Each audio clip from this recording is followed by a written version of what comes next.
Оказывается, армандар орындалмайды екен. Осыдан 5 ай бұрын жаңа жылда жаңа мақсаттар жазамын деп блокнот арнап бастады. Жыл сайын 1045 мақсат жазып, оның тек 2-3 ғана орындалатынын байқаған мен осы жолы тек бір негізгі мақсат қояйыншы деп ойладым. Осы жылды өзімнің дамуыма арнаймын деп шештім. Бір жылда кемі 10 000 подписчик жинап, жеке брендімді дамытамын, блогер боламын деп мақсат қойдым. Инстаграмымда 200 адам болған күні кеше тойлаған мен, маған орындалмас арман болып көрінді. Қорықтым. Оның үстіне қыста магистратураға түсіп, оқуға көңіл бөлемін деп ойлап жүредім. Сөйтіп 2 ай қорқақтап жүріп, кейін жайлап іске кірістім.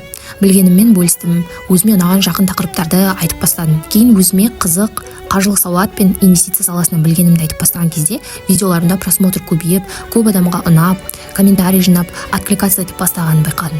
Сосын мен де тоқтамастан контент жасап, ютубта тегін сабақтар бөлісіп, телеграмда қаржылық тегін кітаптар, пайдалы ақпарат пен керек сілтемелермен бөлісіп, аудиторияма қаржылық сауат пен инвестиция бойынша өте көп пайдалы ақпараттар беріп бастадым. Сөйтіп 2 айда 200 подписчикті 3500 подписчикке жеткіздім. Бір жылға қойған 10 000 подписчик деген мақсатымның 3-тен 1-ін 2 айда жасап тастаған кезде в шоке болдым.